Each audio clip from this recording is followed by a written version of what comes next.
way? Do you have a plan for this? How are you going to Right. benefit in the end? And she seems to have a really good handle on this stuff, and that's why we're talking about her today, and we're not talking about my friend that plays piano. Yes. And the big thing that I want to really mention from the marketing perspective, that is definitely totally relevant to independent artists, no matter what your level, is that she really caters to her fans. She has done, and I think she's done this the whole, her whole career. There's a story about how, like, when her first label deal or whatever, like, she went into a meeting and started explaining to them how she was using MySpace, and they didn't quite get it, and so I think she's been doing this from day one, and even at her, stellar star status, say that 5 times fast, she continues to cater to her fans. Now, when you're at that level and you've got millions of people, especially all these young girls, you can't, communicate one-on-one with people, but she does special things. Like, periodically she'll pick somebody that follows her on Twitter or Tumblr or wherever, and will actually respond to them individually. Apparently there was somebody that had issues with bullying, and she wrote this piece directly to this one fan about her experiences with being bullied when she was a kid, and there are just a ton of examples of that. And she did something really smart in the lead up. Again, it was a strategic, preconceived move, but she had these what they're called secret sessions. I don't know if you did you see that in some of the pieces about her, where there's 4 different events, I think 3 in the U.S. and 1 over in the U.K., where she handpicked some of her hardcore fans. They're often called super fans, and she gathered them all together, and they were like bussed to usually a house. I think it was actually like her parents' house in one city, and I'm not, maybe they rented something in the U.K. or whatever, but nobody was told exactly what was going to happen. And then she pops out, and she's there. She's making cookies, and she hangs out with everybody. They listen to the album, the new album. They got, like, first time people are hearing it, and she explains the story behind each song. There's videos of them, like, her dancing, taking photos with all. So she's catering directly to her hardest core fans. And what are those people going to do after an amazing experience like that? Oh yeah, I mean they're fans for life. That's my friend Taylor. Right. Here's a selfie taken with her, and so there's just a lot of lessons here, and she's all about engagement. We talk a lot about this, and anyone who's studied marketing has heard this, especially online marketing, has heard this term of engagement. Marketing, as I've said for many years, is not making announcements. It's a two-way conversation that you have with people. And even at her level, she manages to squeeze some of that in, and she retweets, things that her fans have put out there. And so she's just really actively, hands-on. I think I also saw something recently where she was jogging, or I can't imagine that she would go out by herself, like to go walking in the park or whatever. I don't know if she had people with her, but she actually stopped, saw this family taking photos and stopped, and they recognized her, and she stopped and talked to them, had pictures taken with them out, just a surprise thing out in the park, and she's not afraid to do that, as opposed to the celebrity who's like, only in the limo through the black windows or whatever. That reminds me of something that Bill Murray does. Did they ever tell you about this? Mm-mm. Bill Murray will go into a McDonald's, and somebody's sitting there eating, and he'll walk over to them and reach down and take one of their fries off their plate and put it in his mouth. And when the person turns around and goes, "They're never going to believe you," and walks away. I think that, I wish I had that kind of star power, because I like French fries. Yeah. No, I mean, is that cool or what? I mean, and it's just like, that's such a great thing, to be able to actually get in for your fans. Now, there's another great article, that was in Forbes by John Ellett. Is that how you pronounce his name? Elett. And he has 5 things marketers can learn from Taylor Swift. And I was just going through that.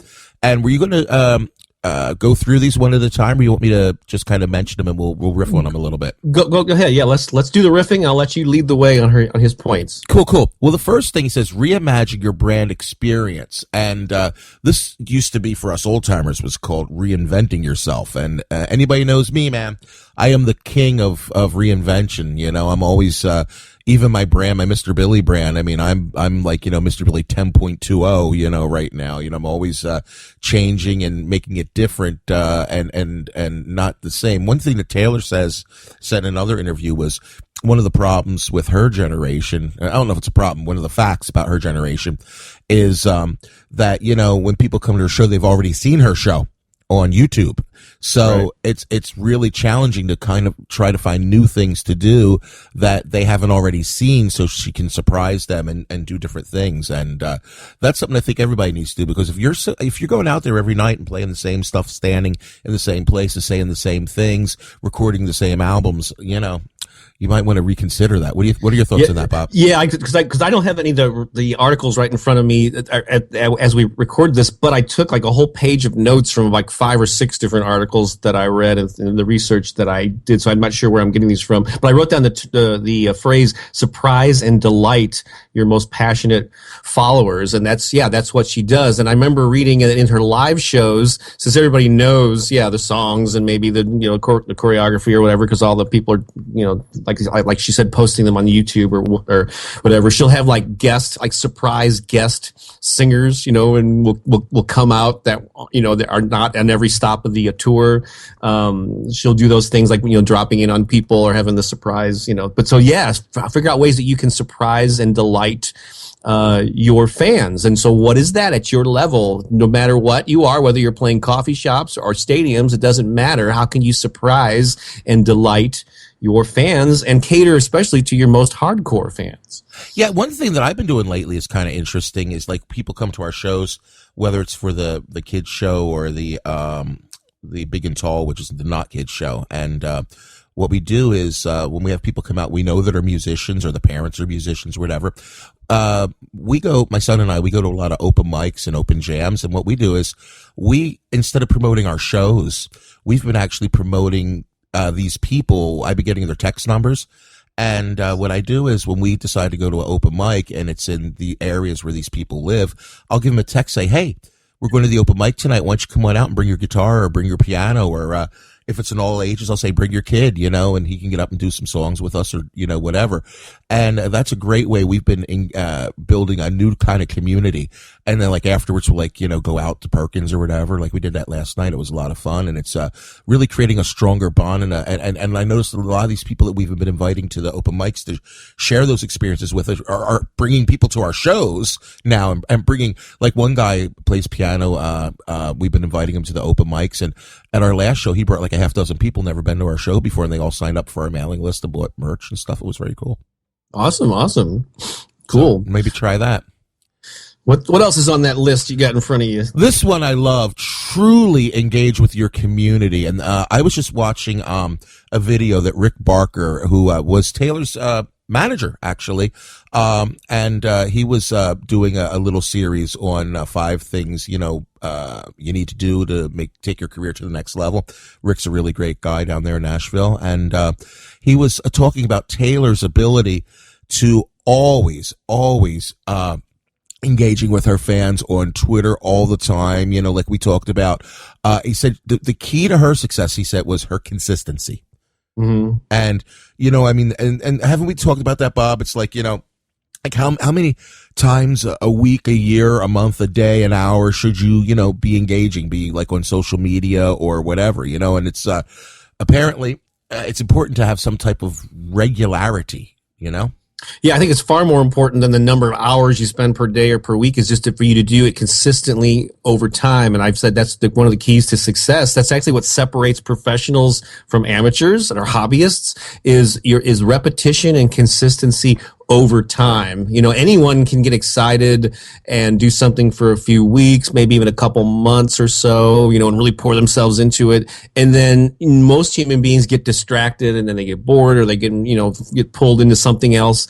But if you're really meant to do this and you're passionate about it, and you enjoy the marketing and the engagement, which is really helpful, then you will do it. I mean, she's been at this for years and years, Well, you said something interesting there, and I just want to kind of riff on this for a second. You said you enjoy the engagement and the social media, whatever, but let's look at it a whole different way. Like what we've been doing lately, I don't really call it marketing. I call it making friends, you know, and that's what I've been doing lately is, I mean, who doesn't like to make friends? Who doesn't like to have friends and do things with people? You know what I mean? And I think sometimes when you're sitting down in front of a computer, it's almost like you're talking at the people, or you're treating it like, I don't know. It's hard to explain to me, but you know, sometimes I think as important as social media is, totally, I think it's also just as important, if not more important, to really get out there and shake warm hands and hug people and be face to face and stuff. You know what I mean? So I think it's important, when you say to engage with your community, to engage with them the way they want to engage with you. And you know what I'm saying? I think a lot of people spend way too much time doing things that just don't matter. Yeah, and I think, well, you should engage both on and offline. Certainly the face-to-face, in-person connections are more powerful than the digital ones. However, I think you can, just because you're online or sitting in a computer removed from the person, I think you still can be warm and engaging, and she does a great job of that. And another note that I made here is that she just doesn't like copy and paste the same promote. She doesn't use every channel, every site in the same way.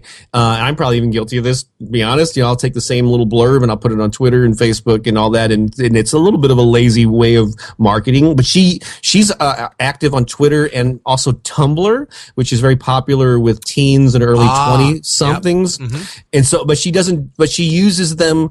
She uses each platform to the strengths of the platform, and she does different things on each one. And in fact, earlier this year, Gary Vaynerchuk came out with a book called Jab Right Hook or something like that, but it's a weird title where he uses boxing as a metaphor or analogy for social media. But one of the points, and I don't own the book, but I've read about it, and it's basically, I've seen it in a bookstore and stuff. But he goes into detail about, you know, Facebook and Twitter and Tumblr and YouTube, and talks about the distinct ways that people use those sites and how marketers need to adapt and not do the same, you know, cookie cutter thing on every site. And by the way, the book title is Jab, Right Hook. Let's get it right, Bob. 3 jabs and then the right hook. So he's talking about, and I do remember this part about what that title represents. So obviously it's a boxing thing. You jab, and then you give him the big punch. And his jabs are where you provide value, like you're giving away free music, or in my case, it'd be free articles and blog posts in this podcast. And then the right hook would be the sales message or whatever, something like that you're selling or you're offering, or you're asking people to make more of a commitment. You know, and so, but you earn I think the boxing is really a weird thing, but you earn the right to ask people to pay you, like what Taylor was talking about, by all those value added things that you do, by engaging with people, by providing experiences for them, making them feel good in whatever ways those are. And then when you have something to promote, like a new album, they are far more in a willing state to buy. I support you. I totally agree. And by the way, the tagline for that book is Jab, Right Hook, How to Tell Your Story in a Noisy Social World. Ooh, interesting. Yes. You know, here's another thing that Taylor talks about when you said she uses Tumblr. Now, I have no time for Tumblr, and I suppose maybe I should, maybe I shouldn't, but I think it's important that whatever social media you do use, make sure it's what your target audience and what your fans are using. I'll give you a great example. I keep telling my son that he's got to use Twitter for his, you know, band thing, you know, for his musical endeavors and whatever. And he's like, Twitter's for old people, man. You know, like he says, we don't use Twitter, and even he doesn't even like Facebook. They're more into, believe it or not, here's an interesting thing for you. He does most of his social media through this thing called Steam. Do you know what that is? I have not heard of this. Well, Steam is actually a gamer platform where you go and you play video games, and when you and I mean, it's like all the hot games, and it's a PC based computer platform, and you buy games and it goes on your hard drive and you play them, but you can play multiplayer, and it has it's like this entire social media component built into it. And literally, like most of his chatting and texting and all of his interactions with people all over the world is through this gaming platform. There you go. You know what I'm saying? Yeah, there's this term called gamification, where you sort of add a game-like element, because they have video games and online games. I mean, are very like addictive, that people are really attracted to them. And so, actually, speaking of Taylor Swift, which we are on this episode, she actually added. There was, I can't remember what the promotion was, but and people have done this over the years. But she had stuff where she was releasing clues about the upcoming album, and if people could figure it out, you know, they got some kind of goodie or something. So yeah, if you